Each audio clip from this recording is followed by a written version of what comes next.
akɔrɔw tɔgɔla so maison des aînés Amdalaye ACI 2000 la silamɛya diinɛ bolofara Tijaniya u ka fara ɲɔgɔn kan jɛkuluba ni o ye Conseil fédéral national des adeptes de la tarika Tijaniya ye u ka laadala lajɛ gale ni o ye congrès ordinaire ye o baaraw n'u donna sibiri a bɛ kunjɛ dimanche dakun ye fɛn min ye o ye lakana ko min bɛ an ka jamana kɔnɔ lakana bɛ se segin cogo min ni ka basigi ani bɛɛ sinsin Mali kɔnɔ o ye dakun ye Tijaniya tɔndenw ani a kalandenw u bɔra Mali marabolo bɛɛ lajɛlen la ani kɔnɔ wari ka taa se Tijaniya yɛrɛ a jabalaba jamana mɔ ni o ye Maroc ye ka ɲɔgɔn sɔrɔ an ka maa minnu kun bɛ a kɛnɛ ka Sherifila TV jabarani tɔgɔ la Alhamidu Badiri n'a ka jatala Daramani Mali. Ya ayyuhalladhina amanu Ali kuranɛ sanuma kalali o de kɛra ka tɔrika Tijaniya fara ɲɔgɔn kan jɛkulu ka ɲɔgɔn lajɛrɛba ta ko fɔlɔ baaraw daminɛ san 7 kɔfɛ ɲɛfɔli na kɛ baarakɛlenw kan ani musaka ko fo ka taa bila biro kura sigili kan Confédération Mali ma ɲɛma ka fɔ la u n'u janto muso ani denmisɛnninw jɔyɔrɔ la ni tɔn in ka hakilina ɲuman carili la Mali jamana kɔnɔ. Darika n'a fɔra darika arabukan darika ye arabukan de ye a bamanankan kɔrɔ ye ko sira karamɔgɔ ka sira karamɔgɔ jɔlen anw karamɔgɔ jɔlen Amadu Tijani o de y'anw karamɔgɔ ye. An karamɔgɔ do sira jumɛn fɛ lamɔ kɔnɔna na silamɛya kɔnɔ ciba sallallahu alaihi wasallam silamɛya kuranɛ a kumana lamɔ kan nka fɔ lamɔba fana ka sɔrɔ lamɔba ye jɔni ye ciba y'a ka jama lamɔ Amadu Tijani fana o fana bɛ ka anw lamɔ o kumana u fila de bɛ jɛ ka anw lamɔ an bɛ tugu ciba nɔfɛ o ka lamɔ na Amadu Tijani min nan'o kɔfɛ o tɛ ciba ye dɛ lamɔnikɛla de do sɛku de do a ko n'ale ye kuma fɔ n'a y'o mɛn ale ye ko kɛ n'a y'o ye k'ale y'o kɛ walima a y'a fɔ k'an ka bila sariya kɔnɔ silamɛ sariya kɔnɔ n'a ni sariya taara ɲɔgɔn fɛ k'ale y'a fɔ n'ale ka waleya ni sariya taara ɲɔgɔn fɛ o y'ale ta ye mais n'a ni sariya fɔra ɲɔgɔn kɔ k'an ka to yen k'o t'ale ta ye o kɔrɔ de anw de ye ahalu sunna ye anw y'a mɛn sunnamɔgɔw anw de don ka d'a kan anw ko ala ka kuranɛ ci b'a ka taabolo o kumana o de ye Tijaniya ye lamɔ de don jogo de don i ka ɲɛmɔgɔw ma i ka ɲinɛ i yɛrɛ kɔ diɲɛ tɛ so ye i ka n'i nɔrɔ diɲɛ na i ka lahara labɛn ni de ye Tijaniya ye. Tɔrika Tijaniya karamɔgɔw a seko a mukadamu fo ka taa bila a tɔndenw na olu bɔra ko kɔnɔkulu wasa kana kɛ ni kɛnɛ in seerew ye wa a balimaw ka bɔ jamana wɛrɛ olu fana ma to kɔ i n'a fɔ Côte d'Ivoire jamana ani Maroc n'o ye jamana ye Cheikh Ahmed Tijani ye Tijaniya sinsin yɔrɔ mun. An nana Tijani bɛɛ de tɔgɔ la Côte d'Ivoire Tijani bɛɛ ka na Côte d'Ivoire représenter k'a jira maliyɛnw na ko Tijaniya bɛɛ de ye kelen ye Côte d'Ivoire Tijani Mali Tijani Burkina Tijani nin bɛɛ fa kelen nin bɛɛ ba kelen munna tɛ sabu n'a fɔra ko Tijaniya sɛku kelen de y'an bɛɛ ɲɛmɔgɔ ye n'o ye Cheikh Sidi Amadu Tijani radiallahu ta'ala anhu ni Tijaniya kɔrɔta la silamɛya de kɔrɔta la ni Tijaniya kɔrɔta la limaniya de kɔrɔta la ni Tijaniya kɔrɔta la o b'a yira k'a fɔ Cheikh Sidi Amadu Tijani ka baara min n'a y'a daminɛ n'a y'a kɛ a sɛbɛ la san 80 o b'a yira k'a fɔ ko baara in faamuna donc Mali Tijaniw an kɔni ka jateminɛ na o ye baara faamu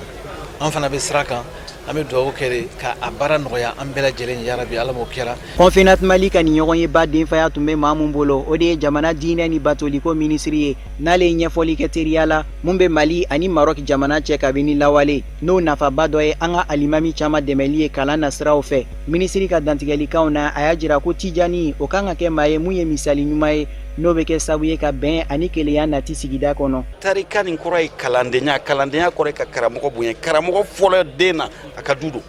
fa ni ba don donc ni diina denw sera k'olu bonya ka kɛ i n'a fɔ Cheikh Ahmed Tijani yɛrɛ dɔnni ɲini cogo min ka kɛ dɔnnilaw ye donc tarika mɔgɔw bɛ kɛ kalanden ɲumanw dɔnnikɛlaw ladiriw ye min b'a to u mana bila jɔyɔrɔ o jɔyɔrɔ la u bɛ kɛ misali ye donc jamanakuntigi jigiya b'a kan k'u bɛ se ka tarika Tijaniya a bɛ se k'an dɛmɛ an ka jamana ni segi kana basigi kɔnɔ. Duwawu ala ko suma ani kalan dɔnkili caman kɛra tɔrika Tijaniya ka ni ɲɔgɔn lajɛrɛ kɛnɛ kɔnɔ n'a baara bɛ taa kuncɛ ni biro kura sigili ye n'o maaw na jira jamana ka bɛn ni kari ye octobre kalo tile 28.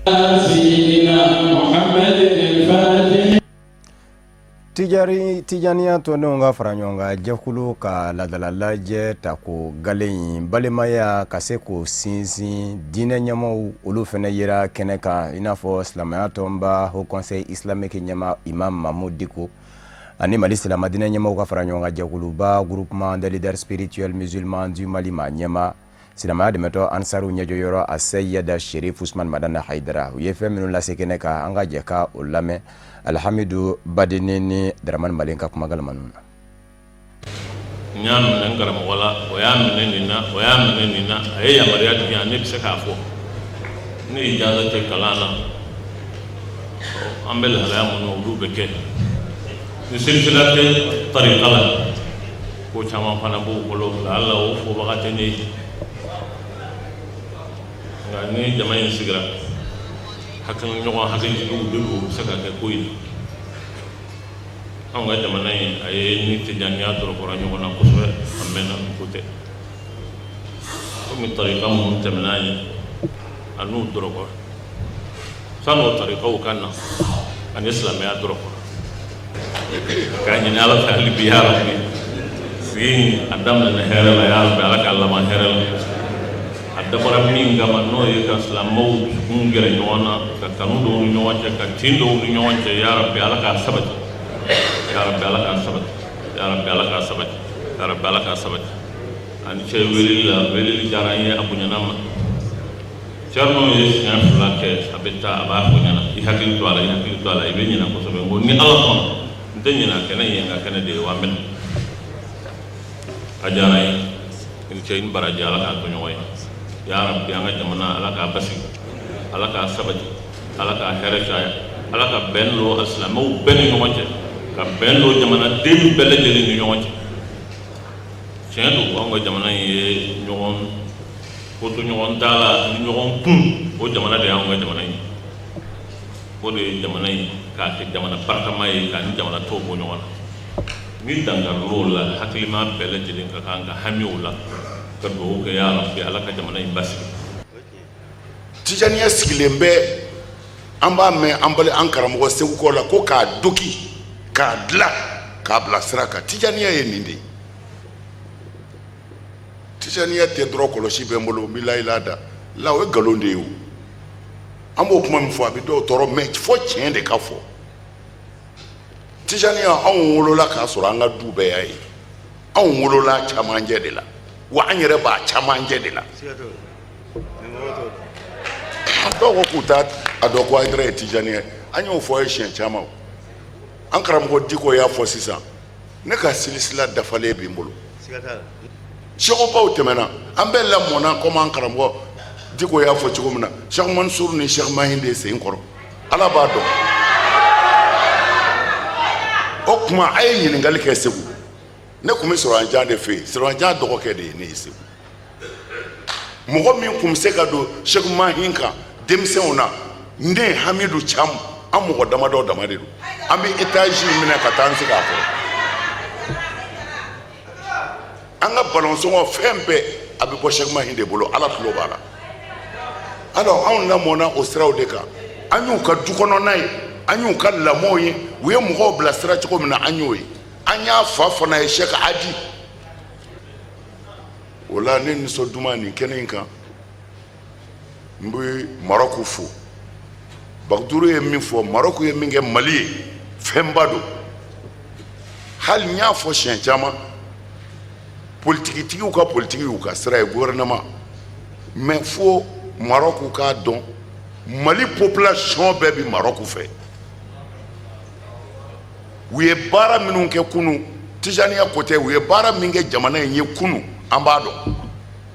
bi fana u ye baara min kɛ Bagduru y'a fɔ sisan mɔgɔ joli de bɔra yan ka taa kalan Marɔku ka kalan côté u kalannen de sera yen mais ka taa u bila sira kan